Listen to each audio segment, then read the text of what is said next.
प्यारे दोस्तों, जैसे जैसे ईद के दिन नजदीक आते हैं, मरे हुए लोग क्यों रोते हैं और वे यह दुआ क्यों करते हैं कि काश कभी भी ईद ना आए। दोस्तों, हम सब जानते हैं कि ईद का दिन खुशी और खुशहाली का दिन होता है। कभी कभी खुशी में मशगूल होकर आखिरत से गफलत हो जाती है, लेकिन कब्रों की ज़ियारत करने से आखिरत की याद ताज़ा हो जाती है। इसलिए अगर कोई शख्स ईद के दिन कब्र की ज़ियारत करे तो यह मुनासिब है, इसमें कोई हर्ज नहीं, लेकिन इसे लाजिमी और ज़रूरी समझना सही नहीं है। अगर कोई शख्स इस दिन कब्रों की ज़ियारत न करे तो उसे ताने देना या उसे हकीर समझना भी गलत है। प्यारे दोस्तों, ईद का दिन बहुत खुशी और खुशहाली का दिन है जो साल में 2 बार आता है। इसकी पहली खुशी यह है कि रमजान शरीफ का मुबारक महीना आया, जिसमें अल्लाह ताला की रहमतों और नेमतों की बारिश हुई। हमने पूरे महीने सुबह से शाम तक भूखे प्यासे रहकर इबादत की और रात को अल्लाह की याद में गुजारी। इसकी खुशी में रमजान मुबारक के खत्म होते ही शव्वाल का पहला दिन हमारे लिए सुकून और खुशी का दिन मुकर्रर किया गया, जिसे ईद उल फितर कहा जाता है। रिवायत में आता है कि जब ईद उल फितर का दिन आता है तो फरिश्ते रास्तों पर खड़े हो जाते हैं और आवाज लगाते हैं, ऐ मुसलमानों की जमात, अपने रहमान और करीम रब की तरफ चलो जो तुम्हें अच्छे आमाल की तौफीक देता है और उस पर अज्र ए अजीम अता करता है। उसने तुम्हें रमजान की रातों में नमाज पढ़ने का हुक्म दिया और तुमने नमाज पढ़ी। उसने तुम्हें दिन में रोजा रखने का हुक्म दिया और तुमने रोजे रखे। तुमने अपने रब के हुक्म की इताअत की, अब उसका इनाम हासिल करो। जब ईद की नमाज खत्म होती है तो फरिश्ते आवाज लगाते हैं, खुश हो जाओ कि तुम्हारे परवरदिगार आलम ने तुम्हारी मगफिरत फरमा दी, अब खुशी खुशी अपने घरों को लौट जाओ। इसीलिए इस दिन को इनाम और इकराम का दिन कहा जाता है। जब रसूलुल्लाह सल्लल्लाहु अलैहि वसल्लम मक्का मुअज्जमा से हिजरत फरमाकर मदीना मुनव्वरा पहुंचे तो अहल ए मदीना साल में 2 मेले मनाते थे। जब रसूलुल्लाह सल्लल्लाहु अलैहि वसल्लम ने पूछा कि ये क्या है तो उन्होंने अर्ज किया, या रसूलुल्लाह सल्लल्लाहु अलैहि वसल्लम, जाहिलियत के जमाने में हम इन दिनों में खुशी मनाते थे। रसूलुल्लाह सल्लल्लाहु अलैहि वसल्लम ने इरशाद फरमाया, अल्लाह ताला ने इनके बदले तुमको बेहतर 2 दिन दिए हैं, एक ईद उल फितर और दूसरा ईद उल अजहा। प्यारे दोस्तों, ईद के दिन 2 रकत नमाज वाजिब है। जिन लोगों पर जुमा की नमाज फर्ज है उन्हीं पर ईद की नमाज भी वाजिब है। जुमा की नमाज की जो शराइत हैं वही ईद की नमाज की भी हैं, मगर ईद की नमाज में खुतबा नमाज के बाद पढ़ा जाता है और खुतबा पढ़ना और सुनना सुन्नत ए मुअक्कदा है। ईद की नमाज के लिए न अजान दी जाती है और न तकबीर। जब आफताब बुलंद हो जाए तो तमाम मुसलमान एक जगह जमा हो जाएं और जब सब इकट्ठे हो जाएं तो इमाम उन्हें 2 रकत नमाज पढ़ाए। हर रकत में 3 ज़ायदा तकबीरें कही जाती हैं।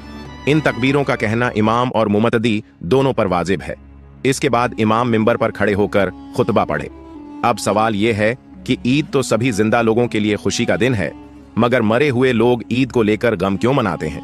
हम लोग तो ईद की खुशी मना रहे होते हैं, मगर कुछ मरे हुए लोग ऐसे हैं जो ईद के आने पर बहुत परेशान हो जाते हैं। इसकी वजह यह होती है कि उनके ऊपर कोई बड़ी मुसीबत आने वाली होती है, इसलिए वे दुखी हो जाते हैं। जब हम लोग इधर उधर शॉपिंग कर रहे होते हैं, बाजारों में घूम रहे होते हैं, हमें ईद आने की खुशी होती है कि ईद जल्दी आ जाए, लेकिन मरे हुए लोगों को ईद आने का गम होता है। रसूलुल्लाह ने इरशाद फरमाया कि अगर कोई इंसान रमजान के महीने में इंतकाल कर जाए तो उस पर अजाब नहीं होता और कब्र में उससे सवाल जवाब नहीं किए जाते, चाहे वह कितना भी गुनहगार क्यों न हो। अगर किसी शख्स का रमजान में इंतकाल हो जाए तो रमजान की बरकत से उसे यह फजीलत मिलती है कि पूरे रमजान उसकी कब्र से अजाब उठा लिया जाता है। ना तो उससे सवाल जवाब होते हैं, ना ही रमजान में उस पर अजाब नाफिज किया जाता है। हदीस शरीफ का मफहूम है कि कब्र के अंदर गुनहगार मुर्दे के लिए जहन्नम की एक खिड़की खोल दी जाती है और वह जहन्नम की तपिश और गर्मी को महसूस करता है। यही वजह है कि जो गुनहगार मुर्दे होते हैं वे अपनी कब्रों में जहन्नम के अजाब को महसूस करते हैं। लेकिन जब रमजान का महीना आता है तो रसूलुल्लाह ने इरशाद फरमाया, जब रमजान का चांद देखा जाता है तो जन्नत के दरवाजे खोल दिए जाते हैं, जहन्नम के दरवाजे बंद कर दिए जाते हैं, कब्र से अजाब उठा लिया जाता है और अल्लाह ताला की रहमतों का नुज़ुल होता है। जब रमजान का महीना शुरू होता है तो जो मुर्दे अपनी कब्रों में अजाब भुगत रहे होते हैं वे रमजान की आमद से बहुत खुश हो जाते हैं। वे राहत महसूस करते हैं क्योंकि उनकी कब्रों से जहन्नम की खिड़कियां बंद कर दी जाती हैं, अजाब हटा लिया जाता है। अब सवाल यह पैदा होता है कि जब रमजान खत्म हो जाता है और ईद आ जाती है तो क्या उन मुर्दों पर फिर से अजाब नाफिज होता है? प्यारे दोस्तों, कुछ मुर्दे तो ऐसे होते हैं जिन पर अजाब नाफिज नहीं किया जाता, लेकिन बहुत सारे मुर्दे ऐसे होते हैं जिन पर ईद के दिन ही अजाब दोबारा शुरू हो जाता है। जैसे ही रमजान का महीना खत्म होता है और ईद का चांद नजर आता है, वैसे ही बहुत सारे गुनहगार मुर्दों पर फिर से अजाब शुरू हो जाता है। कुछ उलमा का कौल है कि अगर कोई शख्स रमजान के महीने में इंतकाल कर जाए तो उससे कब्र में सवाल जवाब नहीं होते, और जब अल्लाह ताला किसी के ऊपर से अजाब को हटा ले तो फिर दोबारा उस पर अजाब नाफिज नहीं करता, बशर्ते कि कोई उसके लिए इसाले सवाब कर रहा हो या मगफिरत की दुआ कर रहा हो। मुर्दों पर अजाब उनके अमाल के मुताबिक होता है। हर मुर्दे को उसके अमल के मुताबिक सजा दी जाती है।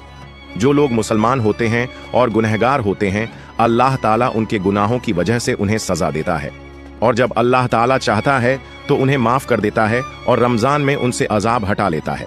फिर अल्लाह ताला अगर चाहे तो उन्हें पूरी तरह माफ कर दे, और अगर चाहे तो रमजान के बाद उन्हें दोबारा अजाब दे। लेकिन जो मुसलमान नहीं होते बल्कि काफिर और मुशरिक होते हैं, उनके लिए रमजान के बाद जैसे ही ईद का चांद नजर आता है, कब्र में दोबारा अजाब शुरू हो जाता है। जब रमजान का महीना खत्म होता है तो उसकी बरकतें भी खत्म हो जाती हैं। शैतान को उसकी कैद से रिहा कर दिया जाता है। मुर्दों पर से रहमत का मामला खत्म हो जाता है। जहन्नम के वे दरवाजे जो रमजान में बंद कर दिए गए थे फिर से खोल दिए जाते हैं। जन्नत के दरवाजे जो रमजान में खुले थे, अल्लाह ताला उन्हें बंद कर देता है। इन सब बातों का कब्र वालों को इल्म होता है, इसलिए जब रमजान जाने लगता है तो वे परेशान हो जाते हैं। वे सोचते हैं कि अब रमजान जा रहा है और जैसे ही ईद आएगी फिर से हम पर अजाब नाफिज कर दिया जाएगा।